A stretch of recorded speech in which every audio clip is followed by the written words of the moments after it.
Bible గ్రంథమందు 2 కొరింథీయులకు రాసినటువంటి పత్రిక 13వ అధ్యాయం 5వ వచనం చదువుకుందాం.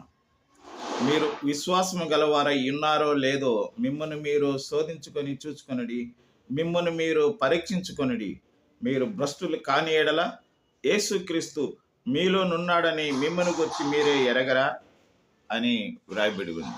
In English, examine yourselves to see whether you are in the faith.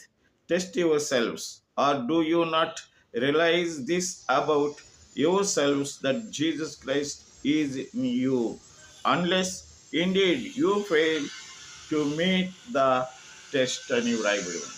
నా ప్రియమైనటువంటి సహోదరులారా, విశ్వాసము కలిగినటువంటి వారమా లేనటువంటి వారమని మనల్ని మనమే పరీక్షించుకోవాలని దేవుని గ్రంథం తెలియజేస్తుంది. ఆమేన్.